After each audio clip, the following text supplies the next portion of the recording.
Gente querida, gente amiga do canal Paz e Bem, da Pós TV 247, eu sou Carla Pavão. Muita alegria de estarmos juntos, juntas e juntos novamente aqui no canal.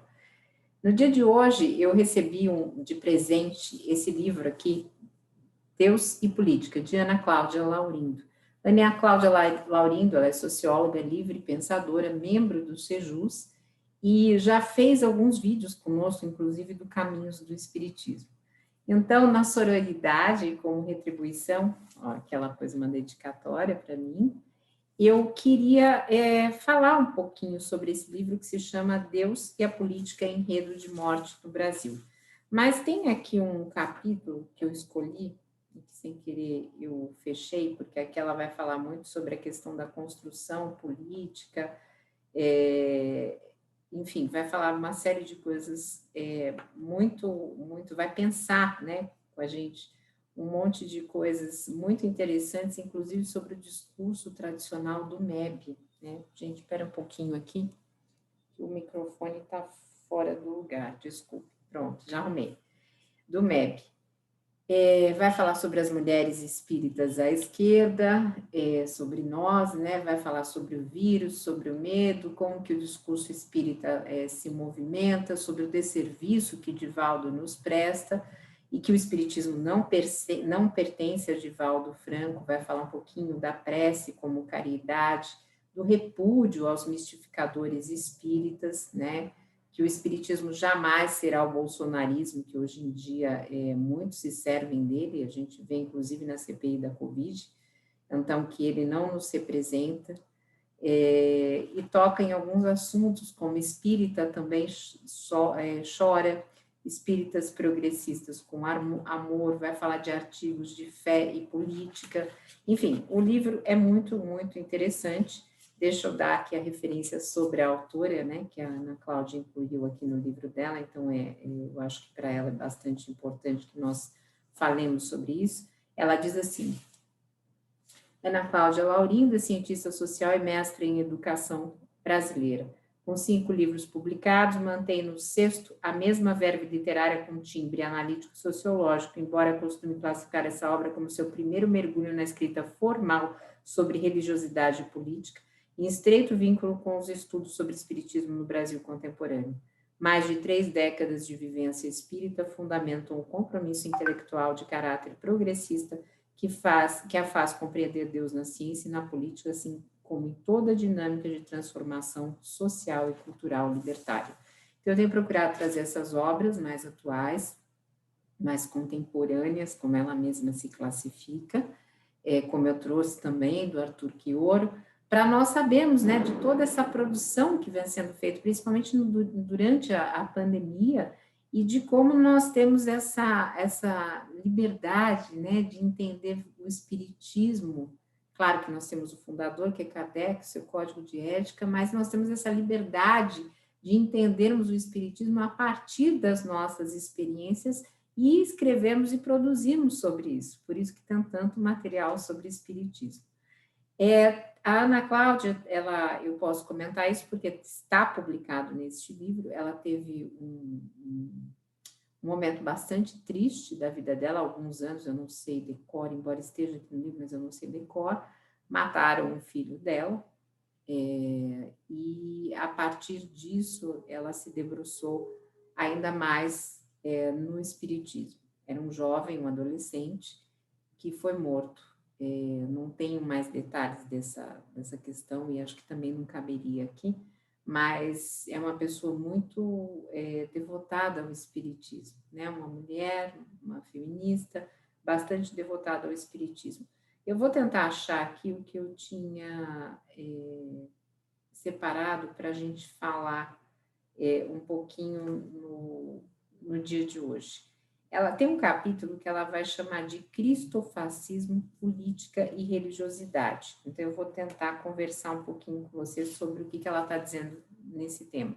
Ela vai dizer assim que em 2014, um acordo diferenciado começou a se mostrar que era um grito noturno e arrepiante de cristofascismo, que remexia em violências internacionalizadas, né, para não legitimar o resultado da eleição da presidenta Dilma. E essa energia de coesão, ela estava cozinhando fazia tempo, segundo a Ana Cláudia, desde que o Lula chegara à presidência.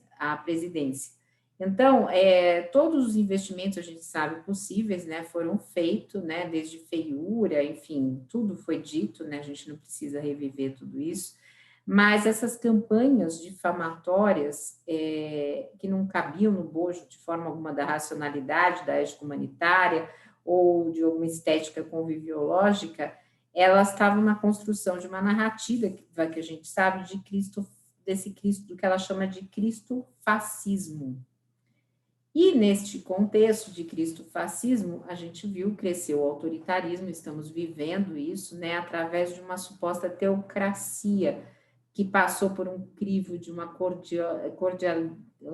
cordialidade dispensada, né, por outras vertentes de ação e pensamento, e pegou uma sociedade, às vezes, talvez que em surpresa naquele momento, tendo, de alguma forma, subestimado toda essa construção.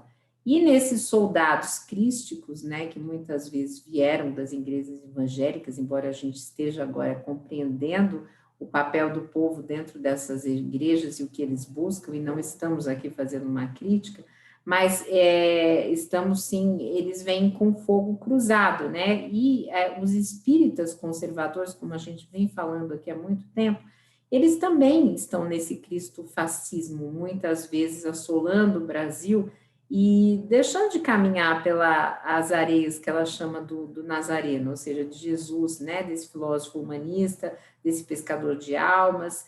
Então, Jesus, que não tinha onde recostar a sua cabeça, e ainda assim ele falava em saciar fome, sede, necessidades humanas, ele dava um exemplo caritativo curador, segundo a Ana Cláudia, e assertivo no reconhecimento do que dá a César o que é de César. Então, esta vida e essa liberdade que são de Deus, elas não estão atreladas de forma alguma a esse cristofascismo, mas que ele também é mais um território de luta. Inclusive, o canal Paz e Bem está aqui nessa luta, nessa resistência pacífica contra esse cristofascismo. Por isso que nós estamos aqui há tanto tempo, todas as semanas, conversando e trazendo um conteúdo com esse novo olhar. Então, o reino de Deus, ele não pode ser deste mundo diminuto que nós estamos falando, né? Onde um irmão persegue o outro, destrói e empunha armas, inclusive armas de fé, né? Os caminhos, eles podem parecer estreitos, mas a porta da perdição sempre for larga, e por ela passam os arrogantes que batalham por uma salvação individual, segundo Ana Cláudia, massacrando multidões com atos e palavras. Na terra arada dos corações justos não brota semente violenta. Se a vivência religiosa ressuscita tiranos no psiquismo de multidões afoitas, oremos e lembremos de não negar o crucificado nem aderir à lógica dos crucificadores, diz Ana Cláudia aqui. Espíritas instruídos, como conseguem apoiar este governo? A cada dia uma aberração nova surge, uma violação, outra truculência, mais uma vergonha e outro naco de desumanidade. Eis a rota deste governo. Aquele mesmo que foi vestido pela má-fé fantástica dos espíritos célebres do Brasil, ajudando a eleger alguém que já ameaçava a vida, a liberdade e organização política correta de sociedade. Ela está falando do Divaldo. Tá? Será que a bolha de alienação é tão resistente que ainda não abriram os olhos para todos os riscos que sacodem essa nação? Nem mesmo os diplomatas podem confiar neste poviléu, é o que ela diz. Aos poucos estaremos tão distantes da civilidade que não conseguiremos prever saídas. Já não se trata mais de armas apontadas para o coração do Brasil apenas.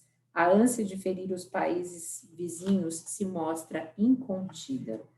Como podem os irmãozinhos, ela está usando uma palavra que é muito comum no movimento espírita brasileiro usar, irmãozinhos, né? São nossos irmãozinhos. Continuarem acreditando, então ela usa entre aspas essa palavra, em tal representante político e na reencarnação de iluminado. Nós já falamos aqui algumas vezes que quando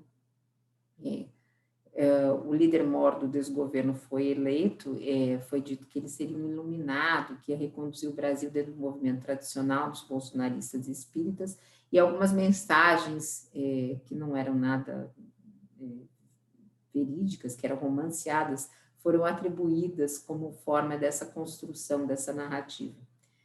E aí ele vai dizer, será que o elitismo dos espíritas consagrados é tão grande a ponto de os manter como apoiadores dessa terrível expatriação econômica, política e humanitária sentados na indiferença? A cada dia uma nova crucificação em nome de uma fé egóica e arrogante, até que não existam mais referências salutares em nossa pátria, que envergonhada resistirá em cada um de nós que repudiamos a desconstrução nacional em curso. Entregar o poder a um grupo sequioso de morte foi um erro grasso. No entanto, continuar apoiando esse mesmo grupo configura incapacidade de amar ao próximo, porque o evangelho de Jesus é que não pode ser incoerência, incongruência, indefensável postura. Amai-vos e instruí-vos. Significa proteger uns aos outros, orientados pelas revelações da ciência, pelos bons sentimentos e pelos espíritos comprometidos com a luz da verdade.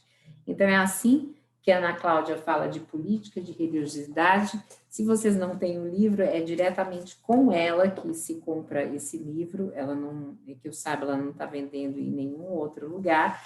E eu queria novamente agradecer e dividir com vocês esse momento que uma mulher progressista, espírita, já teve uma história tão sofrida que, claro, deve continuar ecoando dentro do coração dela de mãe, mas que está aqui disponível para falar sobre as questões de Deus, política e espiritismo, e dividiu isso com tanta amorosidade comigo.